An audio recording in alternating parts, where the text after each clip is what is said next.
కార్యక్రమానికి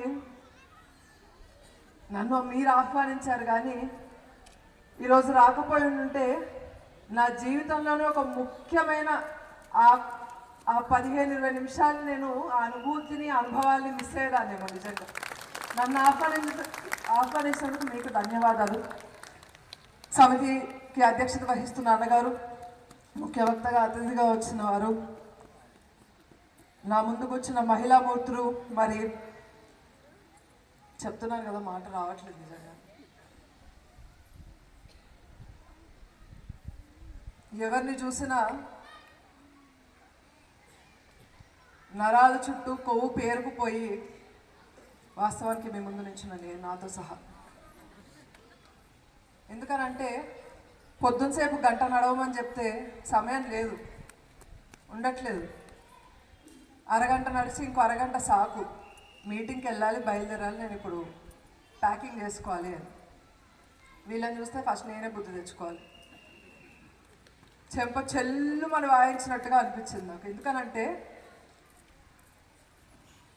యోధులు ఆయుధాలని పట్టుకుంటే యోధులు ఎవరండి? తన శరీరమే ఒక ఆయుధం అని గుర్తించిన వాడు యోధుడు అవుతాడు. ఇక్కడ ఎవరైతే ప్రదర్శించారో వాళ్ళందరూ దాన్ని రుజువు చేశారు.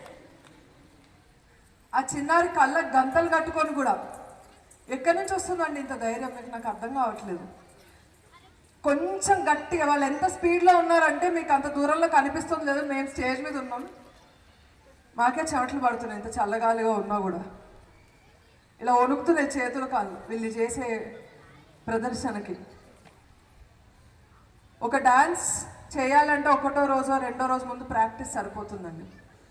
ఎన్ని సంవత్సరాల నుంచి ప్రాక్టీస్ చేస్తే ఈ పర్ఫెక్షన్ వస్తుందండి? అసలు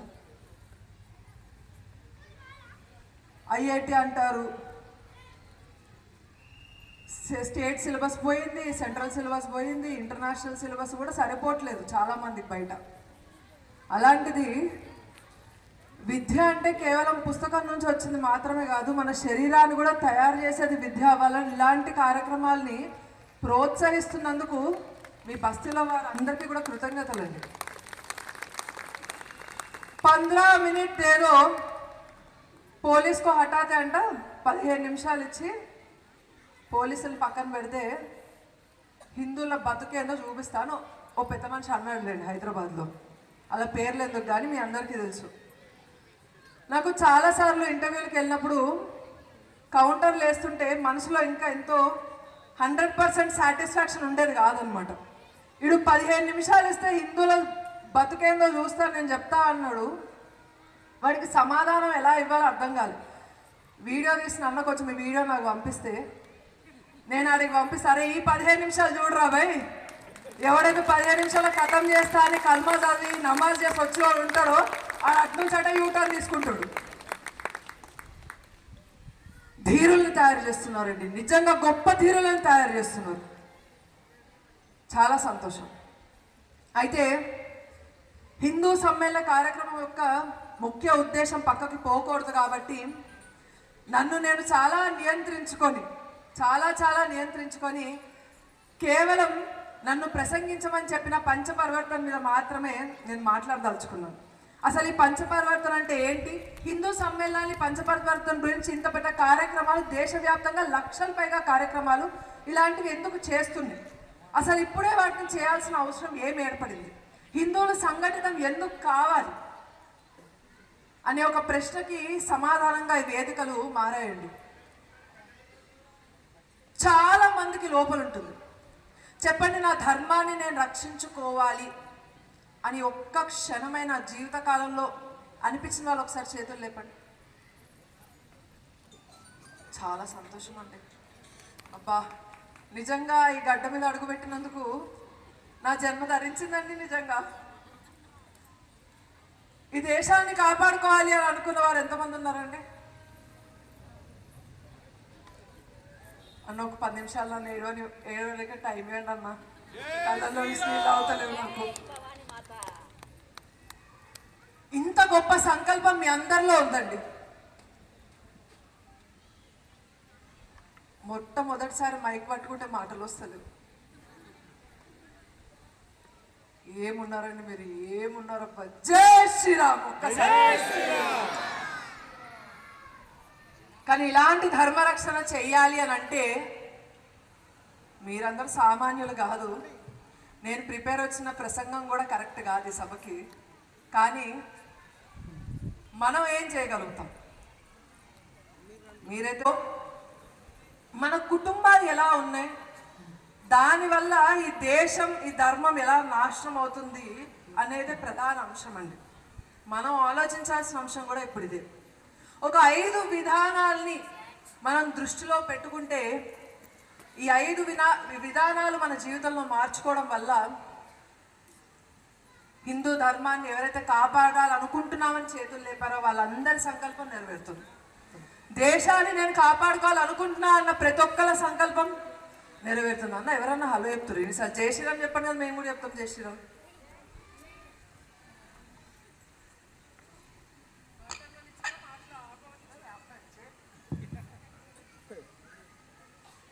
ఈ 5 అంశాలు మొట్టమొదటిగా వ్యక్తి నిర్మాణం. ఏమంటే వ్యక్తి నిర్మాణం కాకుండా ఒక వ్యక్తి అధర్మపరుడు, దొంగతనాలు చేస్తాడు, దొరికి సంపదను దోచుకొని తింటాడు అనుకోండి, దేశ నిర్మాణం ధర్మరక్షణ జరుగుతుందా? ఒక కుటుంబంలో ఎప్పుడు కలహాలు, కొట్లాటలు, ఒకరికి మధ్యలో ఒకరికి ఒక సమ్మకాస్ట్ అనుకుంటూ కూర్చుంటే ధర్మరక్షణ, దేశ రక్షణ జరుగుతుందా? మన దేశం బాగుండాలంటే స్వదేశీ మంత్రమే ఇక మనకి తారక మంత్రం కదా, రామ మంత్రం తర్వాత. అలాంటి స్వదేశీని విడిచిపెట్టి విదేశీ మంత్రాలు మనం ఎందుకు భుజాన్ని వేసుకొని మన దేశ రక్షణ ధర్మరక్షణ మనం ఎలా చేయగలుగుతామండి? మన చుట్టూ ఉండే పర్యావరణాన్ని మనం కాపాడుకోలేకుండా దేశ రక్షణ ధర్మరక్షణ మనం ఎలా చేస్తాం చెప్పండి? అందుకనే హిందూ సమ్మేళన కార్యక్రమం నిర్వహించి ఈ 5 విషయాల గురించి మనం కొంచెం ఆలోచించాల్సిన అవసరం ఉందండి. చాలా ఆలోచించాల్సిన అవసరం ఉంది. ఇప్పుడు ఎంతమంది ఈరోజు టీవీ సీరియల్స్ వదిలేసి వచ్చారండి ఇక్కడికి? ఎంతమంది అన్నలు జై భవానీ వైన్స్ వదిలేసి వచ్చారండి ఇక్కడికి? నిజంగా మనం నవ్వుతున్నాం కానీ మన సమాజాన్ని నవ్వుల పాలు చేస్తున్నారు. ఎక్కడైనా మొహమ్మద్ వైన్స్ కనిపిస్తుందండి? కనిపిస్తుందా? లేదు. ఎక్కడైనా Khan bar and restaurant AC rooms కనిపిస్తే కనిపించవు. కానీ దుర్గా భవానీ, జై భవానీ, పరమేశ్వర్, పార్వతీ పరమేశ్వర్ కలిపి ఒకటి పెట్టుకుంటాడు. ఒరే నీకు అంత భక్తి ఉంటే గుడికి పోరా నాయన, దానికి ఎందుకు పెడుతున్నావు పేర్లు అంటే దాని మీద టెండర్లు ఇస్తారు. అసలు సమాజం, అసలు దేశం కోసం పక్కన పెట్టండి, ఒక మన కోసం మనం ఏం చేస్తున్నాం? పొద్దున్న లేవగానే ఫోన్లు చూస్తాం, స్టేటస్లు పెడతాం, ఇన్స్టాగ్రామ్లో పనికిరాని చెత్తంతా చూస్తాం. హడావిడిగా మన ఫ్యామిలీతో మనం టైం స్పెండ్ చేయకుండా తిని కూడా మనకు సమయం లేదు. ఎందుకు బతుకుతున్నాం అర్థమవుతుంది. ఊరికి ఉద్యోగం అంటాం, ఆడు మనకి ఇచ్చే జీతం ఈఎంఐ కాదు కదా, ఉద్యోగం చేయడానికి వెళ్ళి ఇంటికి రానికి కూడా పైసలు సరిపోతుంది ఇప్పుడున్న సిచ్యువేషన్లో. ఆడి కోసం మనం నల్ల జుట్టు నుంచి తెల్ల జుట్టు అయ్యే వరకు కూడా పనిచేస్తాం. 60 ఏళ్ళకి రిటైర్మెంట్ పెట్టిరు కానీ, లేకపోతే 65 ఏళ్ళు 70 నుంచి వచ్చే రేపు పొద్దున పాడ మీద ఎక్కుతుంటే ఒక్క నిమిషం అయ్యా, పాడ మీద ఎక్కించే ముందు టక్ టక్ టక్ కొట్టి జీతం పడింది అమ్మయ్య పోతా ఇప్పుడు అనే సిచ్యువేషన్లో ఉన్నాం మనం. అసలు ఎందుకు బతుకుతున్నామో, ఎందుకు ఉరుకుతున్నామో, ఒక్క నిమిషం మన కోసం మన సమయం వెచ్చించుకోవడానికి ఉందా అండి? ఉందా? ఈరోజు ఎందుకో కొంచెం దిగాలుగా అనిపిస్తుంది మనకి. అరే సరదా కొంచెం బయటికి వెళ్దాంగా, ఏదో పక్కన మంచి సత్సంగం జరుగుతుంది, అక్కడికి వెళ్ళి కూర్చుందాం, గుడికి వెళ్ళి కొంచెం ప్రశాంతంగా కూర్చుందాం. ఆర్థిక సమస్యలు, కుటుంబ సమస్యలు, ఆరోగ్య సమస్యలు, సమాజం నుంచి వచ్చే ఒత్తిడి, పిల్లలు ఇన్ని లక్షలు తగలబట్టి ఫీజులు కట్టిన చదువుకోరు, మార్కులు మంచిగా వస్తారు. ఏదైనా ఫంక్షన్కి పోవాలంటే పట్టుచీర మంచిది ఉంది కానీ పిల్లల మార్కులు మంచిది పోనికి వస్తలేదు మనకి. ఇవన్నీ ఆలోచించుకుంటూ అసలు మన జీవితం ఈశ్వరుడు ఎందుకు ఇచ్చాడన్న విషయాన్ని కూడా మనం ఆలోచించడం మర్చిపోయాం. వాస్తవమా కాదా అండి? వాస్తవమా కాదా? మన కోసం మనం ఎక్కడుండి టైం స్పెండ్ చేస్తున్నాం? ఇక ఆడవాళ్ళ గురించి చెప్పాల్సిన అవసరమే లేదు. పొద్దున్న లేస్తేనే అమ్మో టైం అయిపోయింది, మా పిల్లల బస్సు వచ్చేస్తుంది ఉరకాలి. ఈరోజు బ్రేక్ఫాస్ట్ పెట్టాలి, లంచ్ బాక్స్ పెట్టాలి, స్నాక్స్ పెట్టాలి, వాటర్ బాటిల్ పెట్టాలి, అందులో ఉప్మా పెడితే తినడా, బీట్రూట్ పెడితే తినడా, ఆలూ ఫ్రై రోజు పెడితే నూనె ఎంతగానో పెట్టాలి అర్థం కాదు. ఇదే మైండ్ నడుస్తా నడుస్తా నడుస్తా నడుస్తూ ఉంటుంది. మన కోసం మనం ఎక్కడ ఆలోచిస్తున్నాము? నా కోసం నేను ఆలోచించుకున్నాను, అందుకే జయభవాని వైన్స్కి వెళ్ళి కూర్చున్నాను మాత్రం అనకండి, నమస్తే పెడతానండి. ఒక వ్యక్తి యొక్క వ్యక్తి నిర్మాణం గురించి మాట్లాడుతున్నానండి నేను. వ్యక్తి నిర్మాణం గురించి మాట్లాడుతున్నాను. 84 లక్షల జీవరాశుల్లో మాట్లాడగలిగే సామర్థ్యం ఉన్నది ఈశ్వరుడు కేవలం మనుష్యుడికి మాత్రమే పెట్టాడు. ఏది 24 గంటలు వాగుతా ఉన్నావు కదా, పడుకుని 8 గంటలు తప్ప మంచి మాట మాట్లాడినా ఒకటి చూపి. ఆని తిడతాడు, ఈయన తిడతాడు, ఆమెను తిడతారు, ఈమెను తిడతారు. ఒక్కరి గురించి మనం మంచి మాట్లాడతామండి? పోని మనుషుల గురించి పక్కన పెట్టండి, మన గురించి మనం మంచి చెప్పుకుంటామా? మన గురించి మనం మంచి చెప్పుకుంటామా? గొప్ప చెప్తున్నాను అంటలేనండి నేను, మంచి చెప్పుకుంటున్నామా? పోని అది చెప్పకండి. ఓ నలుగురు కూర్చుంటే 5వ ఆమె మిస్ అవుతుంది కదా, ఆమె గురించి వస్తుంది ఇక్కడ పంచాయతీ అంతా. ఎందుకండి మనకి? ఓ నలుగురు కూర్చుంటే ఎవడైతే లాస్ట్ టైం నీ నలుగురు పెట్టిన డబ్బులంతా తాగుతాడు, ఆ రోజు ఆడు పైసలు పెట్టంటే అదే రోజు ఆడాడు, ఆడు గురించి వస్తాడు డిస్కషన్. ఏమో 4 రోజులు పోయినా నువ్వు కొట్టిందేమో. ఉంటాయండి పెద్ద పెద్ద ఆయుధాలు, నీళ్ళ దగ్గర ఉన్నదానికన్నా మహిళల దగ్గర ఎక్కువ ఉంటాయి ఆయుధాలు. చపాతీ కర్ర, అట్ల కాడ పెద్ద పెద్ద మూకుళ్ళు వస్తున్నాయి, జాగ్రత్త. రోలు ఉంటలేవు కాబట్టి బచాయిచ్చారు మీరు. లేకపోతే మా తాతలకైతే ఈడో పడుకుంటుంది, ఈడో పడుకుంటుంది, ఈడో పడుకుంటుంది. కొంతమందికి ఈడ ఈపు కాడ చేతి దగ్గర. అంటే తాతని చూస్తే తాత అంత బొడుపులోనే అయింది అంటే, నాకు పెళ్ళే 50 సంవత్సరాలు అయింది అంటాడు. పెళ్ళే 50 సంవత్సరాలు అవడేది, నీ బొడుపులు ఉండడేది నాకు అర్థమైంది కదా, నాకు పెద్దగా అర్థమైంది. ఎందుకంటే మా ఆయన అదే విషయం అందరికి చెప్తుండ్రు, పోయి కొడతలేండి, కొడతలేను అట్లా కొంచెం ఏమంటారు, కొట్టబోతే ఇలా వస్తారు దారికి. కష్టం ఎలా అయిపోయిందంటే అండి, మన కోసం సమయం లేదు. అసలు ఎందుకు పెళ్లి చేసుకున్నామో అర్థం కావట్లేదు. ఎందుకంటే పెళ్ళైన కొత్త జంటను చూస్తే వాళ్ళకి ప్రపంచం ఏడా కనిపించదు. వాళ్ళు మనకి ఎక్కడైనా కనిపిస్తే రోడ్డు లేదు, మోరి లేదు, పూరి లేదు, ఏడు కూడా వాళ్ళిద్దరు చేతులు పట్టుకొని ఫెవిక్విక్ జన్మ జన్మల అనుబంధం లాగా అతుక్కొని అతుక్కొని అతుక్కొని అతుక్కొని తిరుగుతా ఉంటారు. ఫస్ట్ యానివర్సరీ అయిన తర్వాత ఫోటో దిగమంటే ఆడుంటాడు, ఈ మీరు ఉంటుంది. ఇక 5 సంవత్సరాలు 10 సంవత్సరాలు అయిన వాళ్ళు ఇదో ఇట్లా కూర్చుంటారు. ఇది మన పరిస్థితి. ఏం పాపం చేశారండి ఆడవాళ్ళు? నిజంగా చెప్పండి అన్న, పెళ్ళైన వాళ్ళు ఎంతమంది ఉన్నారు చెప్పండి.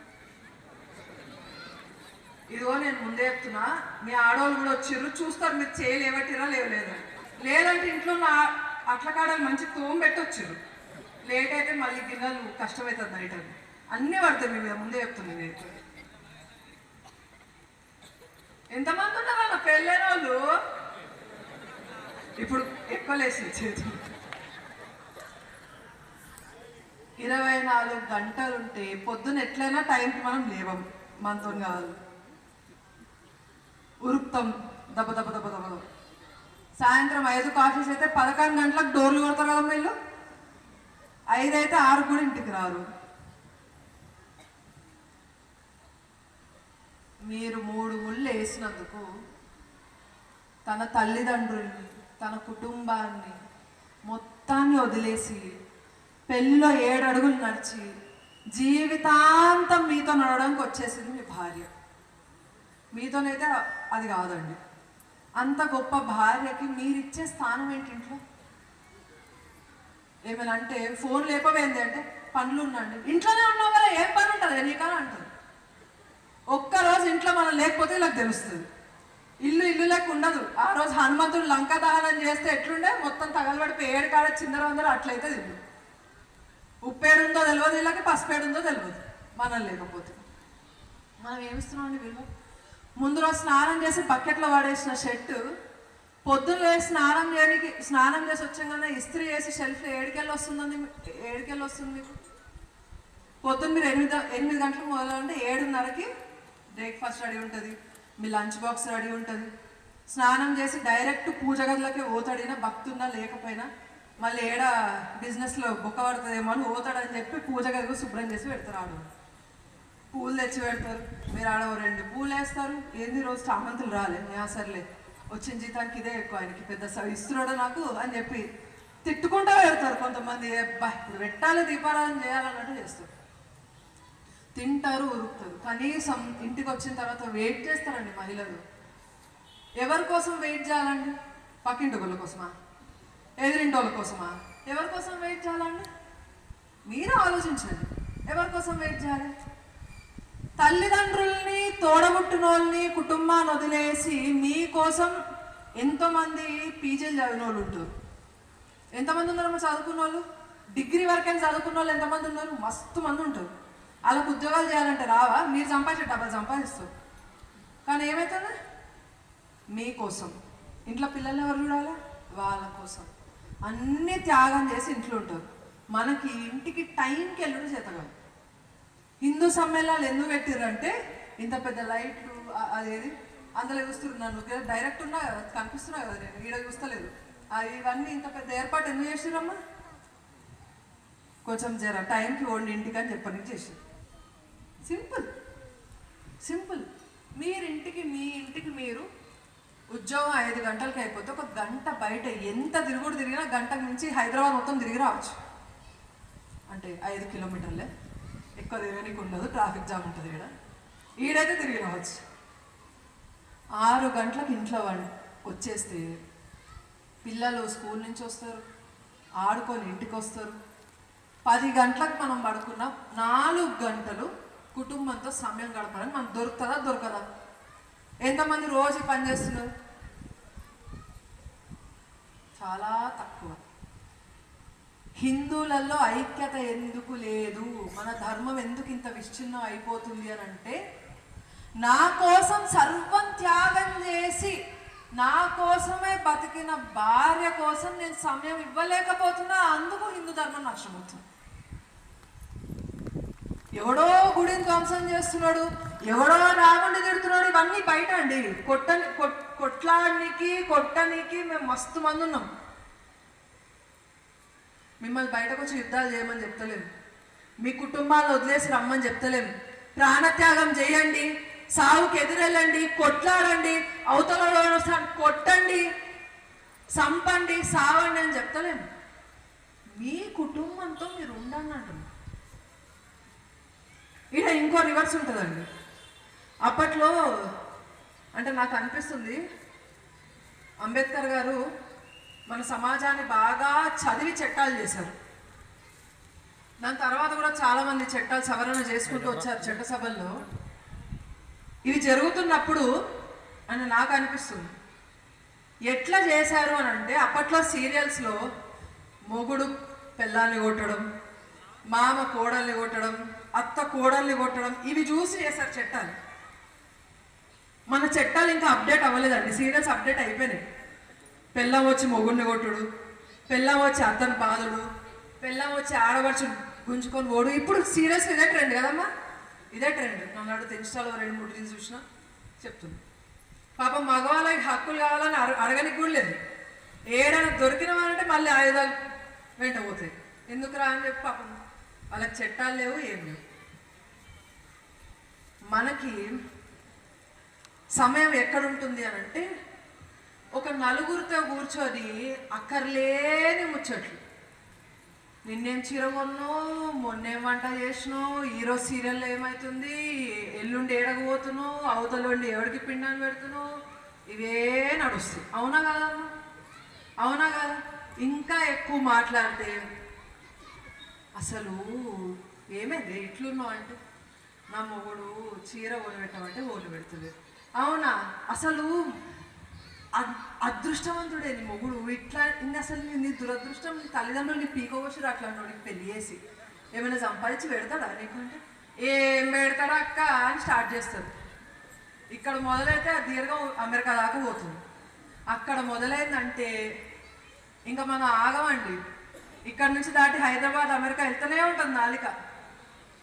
అత్తగారింటోళ్ళ గురించి చెప్పాలన్నా, మొగుడు గురించి చెప్పాలన్నా, ఆడపడుచు గురించి చెప్పాలన్నా, అత్తల గురించి చెప్పాలి, ఎంత కథ ఉంటుందంటే మనకి.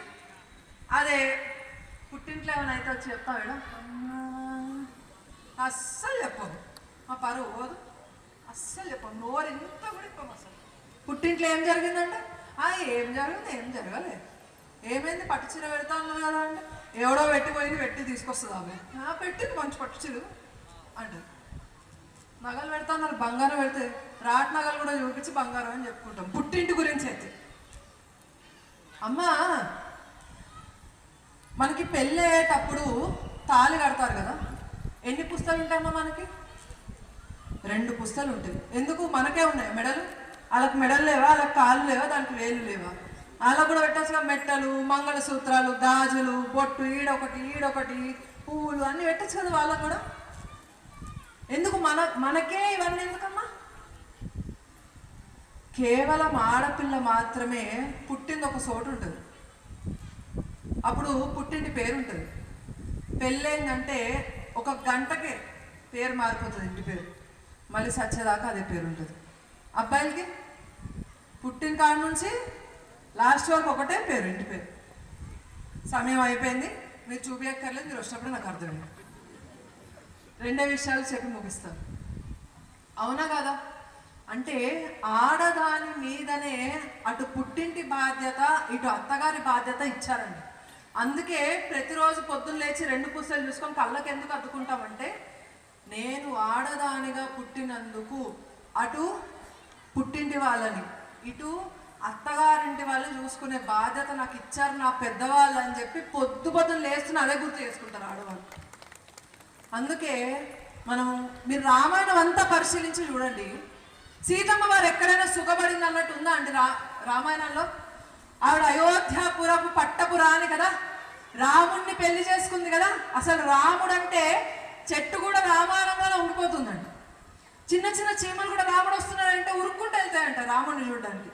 ప్రతి ఒక్కరు రాముడి భక్తులే, ఆ రాజును చూడాలని పరితపిస్తున్న వాళ్ళు, ప్రజలందరూ కూడా అయోధ్యలో ఉన్నవాళ్ళు. అంత గొప్ప మనిషిని పెళ్లి చేసుకొని ఆవిడ ఐశ్వర్యాన్ని అనుభవించింది, పెద్ద పెద్ద బంగ్లాలలో అద్భుతంగా బతికిందిరా, పెద్ద నార చీరలు ఏమంటే పట్టు చీరలు కట్టుకుంది, పట్టు పీతాంబరాలు ఎక్కడైనా ఉందా అండి? ఉందా? ఎక్కడ వెళ్ళిందండి అమ్మవారు? వనవాసానికి వెళ్ళి. మనం వెళ్తామా అండి? దశరథ మహారాజు రాజ్యాన్ని ఇస్తాను రాముడికి చెప్తే ఈవిడ కంగారు పడుతుంది, రాముడు రాజు అయిపోతాడు, ఆయన ఏ పట్టు పంచ కట్టాలి, ఏ నగలేస్తే అందంగా కనిపిస్తాడు, అసలే అయోధ్య అంతా వచ్చి చూస్తుంది నా రాముడిని అని పరితపిస్తుంది ఇటువైపు సీతమ్మ వారు. రాముడు వచ్చి, నాకు రాజ్యం ఎవరంట, నన్ను అరణ్యవాసం చేయమంటున్నారు, నువ్వు జాగ్రత్తగా ఉండు, నీ కడుపున పుట్టకపోయినా నాకు ఒక 3 తమ్ముళ్ళు ఉన్నారు, వాళ్ళు అంటే కన్న కొడుకుల్లాగా నువ్వు వాళ్ళని కాపాడుకో, వదినిగా కాకుండా ఒక తల్లి బాధ్యత నువ్వు తీసుకో, 3 అత్తలు ఉన్నారు, కైకమ్మ వరాలు అడిగింది, రాముడిని అరణ్యవాసానికి పంపించిందని కైకమ్మ మీద శత్రుత్వం పెట్టుకోకు, నువ్వు ఆవిడతో మంచిగా ఉండు, పాదసేవ చేయి, ఆవిడ చెప్పిన ధర్మాన్ని పాటించు, రాజ్యంలో ఉన్న ప్రతి వ్యక్తి కూడా నా బిడ్డ లాంటి వాళ్ళే, ప్రతి ఒక్కరిని జాగ్రత్త కాపాడు, ఇవన్నీ రాముడు చెప్తుంటే సీతమ్మ వారు ఏమనాలండి? రాజ్యం పోయిందా? ఎట్లా పోతుంది? చలో మీటింగ్ పెడదాం, ధర్నాలు చేపిద్దాం, ప్రజలందరూ మీకే ఓటేస్తారు, మీరే రాజవుతారు, అవసరమైతే మీ నాన్నగారిని పంపించండి, ముసలాయనే కదా, ఇవన్నీ మాట్లాడి రాజ్యం పోయిందా అని కూడా అడగలేదు. నువ్వు రాజు అవుతలేవా? అడగలేదు. రాజ్యం మనకి లేదా? అడగలేదు. నువ్వు ఒక్కడివి అరణ్యవాసానికి వెళ్ళడం ఏంటి? తండ్రి మాటను నిలుపగా రాముండు అడవులకు పయనమయ్యే, నేను నీ బాటలోనే వస్తాను అనుచు సీతమ్మ కదిలే, ఓ పడతి అడవిలో కష్టాలు పడలేవు అని రాముడు నీడనే వదిలిపెట్టి మీరెలా వెళ్ళగలరు నేను సీత. అంటే అరణ్యవాసానికి వెళ్తున్నానంటే మీరు వెళ్ళడం కాదు, మనం వెళ్తున్నాం. భూగర్భం నుంచి వచ్చిన సీతమ్మ వారు ఎప్పుడు మట్టి ఆవిడ పాదాలకి స్పృశించలేదండి. అలా బతికింది ఆవిడ. తన భర్త ఇప్పుడు అరణ్యవాసానికి వెళ్తా అంటే మీరు వెళ్ళిరండి, నేను ఇక్కడే ఉంటా, ఏమైనా ఉంటే వాట్సాప్ కాల్స్ చేసుకుందాం అనలేదండి. ఒక భార్య గొప్పతనం ఎక్కడ ఉంటుంది అని అంటే కష్టమైన సుఖమైన భర్తతో ఉన్నదే దాన్ని బట్టే ఉంటుందండి. అందుకే కష్టాలు పడింది కాబట్టి సీతమ్మ వారు మనకి కాకుండా పోలేదండి. ఇప్పటికీ సీతమ్మ వారు అంటే ఆవిడని ఆదర్శంగా తీసుకుంటుంది. మన భారతీయ వంత సంస్కృతి మన గొప్పతనం అదండి. కష్టాలలో మన ధర్మంగా ఉండడం మన గొప్పతనం అండి. అందరూ అంటారు రాముడు గొప్పవాడు, రాముడు గొప్పవాడు, రాముడు గొప్పవాడు. నేనంట సీతమ్మ వారు గొప్పవారు కాబట్టి రాముడు గొప్పవాడు అవ్వగలిగాడండి. సీతమ్మ వారు ధర్మ పరిపాలన చేసింది కాబట్టి రాముడు గొప్పవాడయ్యాడండి. ఇదే సీతమ్మ వారు అనసూయ అడిగింది అరణ్యవాసానికి వచ్చినప్పుడు, ఏవే తల్లి బంగారు బొమ్మ కుందన బొమ్మవి అయోధ్యపురకు పట్టపు రానివి, నిన్ను తీసుకొచ్చి రాముడు ఏంటమ్మా అరణ్యపాలన చేశాడు, దుంపలు అలములు ఇవా నువ్వు తినేది, కుటీరంలో నువ్వు పడుకునేది, దోమలు పురుగులు తేలు ఎక్కడి నుంచి వచ్చి కుడతాయో తెలియదు, పాములు వచ్చి ఎక్కడ కుడతాయో తెలియదు, ఏ మృగం వచ్చి ఎప్పుడు మన మీద దాడి చేస్తుంది, ఇలాంటి అరణ్యవాసానికి తీసుకొచ్చిన రాముడు అసలు ఏంటమ్మా అంటే చెప్పాలి కదండి రాముడు పెట్టిన కష్టాలని. ఎక్కడ రామాయణంలో రాముడిని తక్కువ చేసి సీతమ్మ వారు మాట్లాడిన ఒక్క పొల్లు కూడా లేదండి. అది నా భారతీయ స్త్రీ గొప్పతనం, అది నా భారతీయ స్త్రీల చరిత్ర. అందుకు చదవండి రామాయణం, అందుకు అర్థం చేసుకోండి రామాయణం. మనము సీతమ్మ వారిలాగా బతకాలి. ఇంటి గుట్టు రట్టు చేసుకుంటే ఏమవుతుందండి? మహా అయితే మనం ముందు ఇంకో 2-3 మసాలాలు దంచి మనల్ని బాగుంటాయి మాటలు చాలా, కానీ సంసారం ఎవరిదండి పాడేది? ఎప్పుడైతే ఒక స్త్రీ నిండుకుండగా ఉంటుందో అప్పుడు ఆ కుటుంబం కాదు వంశం తరించుకుపోతుందండి. వంశం తరించుకుపోతుంది. అందుకని ఇదే సంకల్పం మనం తీసుకోవాల్సిందండి. ఒక చిన్న కొత్తగా పెళ్ళైన వాళ్ళు ఇలానే రైల్వే స్టేషన్కి వెళ్తే ఒక ముసలాయన కూర్చొని భగవద్గీత చదువుతుంటే వీళ్ళు చూసి ఏంటి ఈ రైల్వే స్టేషన్లో భగవద్గీత చదువుతున్నాను నవ్వాడంట. ట్రైన్ వచ్చింది, ట్రైన్ ఎక్కేసారు వీళ్ళు. కొంతసేపు అయి చూస్తే ట్రైన్ బయలుదేరిపోయింది. అటు ఇటు తను కంగారు పడుతున్నాడు, చైన్ లాగేశాడు కొత్త పెళ్లి కొడుకు. ఈ ముసలాయన అడిగాడు ఏమైంది, ఎందుకు చైన్ లాగి? నా భార్యగా అనిపించట్లేదండి, ట్రైన్ ఎక్కనట్టుంది, ప్లాట్ఫామ్ మీద ఉన్నట్టుంది, అందుకే ట్రైన్ చైన్ లాగా. ఆయన అంటాడు అందుకయ్యా రామాయణం చదవాలి, పడవ ఎక్కేటప్పుడు ముందు సీతమ్మ వారిని పడవలో ఎక్కించిన తర్వాత రాముడు ఎక్కాడు పడవలోకి. నీకు రామాయణం చదువుంటే తెలిసేది భార్యను ఎలా రక్షించుకోవాలి అని చెప్పేసి. అందుకే ఆడవారి గొప్పతనం మనం తెలుసుకొని వాళ్ళ త్యాగాన్ని మనం అర్థం చేసుకొని మనం చేసేది ఏంటండి? మహా అయితే ఉద్యోగం చేస్తున్నాం, మహా అయితే ₹1 సంపాదిస్తున్నాం, అది ఆడది కూడా చేయగలుగుతుందండి. కానీ ఆడవారు చేసే పని మనం చేయలేం. మీరు చేయలేరు, మీ వల్ల కాదు. మీకు ఏ కూర ఇష్టమో అది వండుతుంది తప్ప ఆవిడకి ఇష్టం అని చెప్పి ఆవిడకి నచ్చింది ఎప్పుడైనా వండుకుందని మీరు చూసారండి? ఏ రోజైనా పిలిచి ఏమే తిన్నావా, నీకు స్వీట్ ఇష్టంగా చేసుకోవచ్చుగా అడగచ్చు కదండి. ఏం పోతుందండి? సంపద పోతుందా, ఆస్తులు పోతాయా? ఏం పోతాయండి? ఓ 2 నిమిషాలు కూర్చోబెట్టి 1 గంట సేపు మాట్లాడచ్చుగా. పిల్లల్ని దగ్గర కూర్చోబెట్టుకొని చాలాసేపు ఉందండి, మనకి చాలాసేపు ఉంది. హనుమంతుడి యొక్క గొప్పతనం చెప్పుకుంటూ పోతే ఇక్కడ మీరు ప్రదర్శన చూసారండి, ఇలాంటి పిల్లలు తయారవుతారండి మనకి. పక్కా ఖచ్చితంగా నేను చెప్పగలుగుతా, ఇలాంటి పిల్లలు తల్లిదండ్రులు అందరూ రామాయణ బోధ చేస్తున్న వాళ్ళు. వెళ్తున్నాను.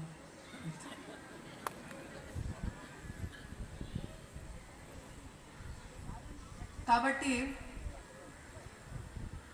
అసలు మీకు ఎక్కువ చెప్పక్కర్లేదు, నాకు ఎక్కువ చెప్పనివ్వట్లేదు, నేను ఎండ్ చేయాలి కాబట్టి కుటుంబానికి మనం సమయం ఇస్తాం. ఎందుకంటే యజమాని లేకపోతే ఇంట్లో దొంగలు పడతారు. వాస్తవమా కాదా? యజమాని ఇంట్లో ఉంటే ఏ రంగు దొంగ ఎక్కడి నుంచి దూరలేడు. అందుకని మనము బొట్టు పెట్టుకోవడం, మన చరిత్రని మన మొహం మీద గర్వంగా ఎత్తుకొని తిరగడం, ఇది మనం చేయాల్సింది. గర్వ సే కహో హమ్ హిందూ హే. ఇక్కడ ఓసీలు ఎంతమంది వచ్చారండి? బీసీలు ఎంతమంది వచ్చారండి? ధన్యవాద్. ఎస్సీ ఎస్టీ ధన్యవాదండి. హిందువులు ఎంతమంది వచ్చారండి? వాస్తవానికి హిందువులు ఎంతమంది వచ్చారో అన్నప్పుడే కదండి మనం చేయలేవాలి. ఓసీ బీసీ ఎస్సీ ఎస్టీ అనగానే తెలియకుండా చేయేందుకు లేస్తుందండి మనకి. హిందూ సమ్మేళనం ఈ వేదిక నుండి మనం తీసుకోవాల్సిన గొప్ప విషయం ఏంటి అని అంటే, మన కులాన్ని మన గడప లోపటే ఉంచుకున్నాం. ఒకటే నినాదం, గడప లోపటే కులం, గడప దాటామా మనం అందరం హిందువులం. ఎదుర్కొన్నోడు బొట్టు పెట్టుకున్నాడు హిందూ అయితే వాడు మనోడే. హిందూ హిందూ దేశకి బంధువు అంతే. ఆడు హిందూ వాడు మనకు బంధువు తప్ప ఆడు తక్కువడు ఎక్కువడన్న భేదాలు మనసులోంచి తీసేస్తే మన హైందవ సమాజం అంతా కూడా సంఘటితమై ఉంటుంది. మన కుటుంబానికి మనం సమయం ఇద్దాం. రామాయణ మహాభాగవతాలు భారతాలన్నీ మన పిల్లలకి చెప్దాం.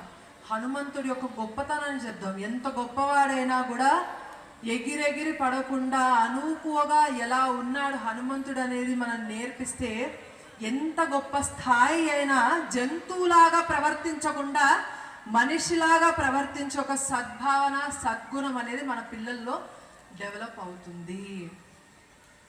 ఈ విషయంతో నేను ముగిస్తున్నాను. నాకు ఇంత గొప్ప అవకాశం ఇచ్చినందుకు చాలా చాలా ధన్యవాదాలు. జై శ్రీరామ్. భారత్.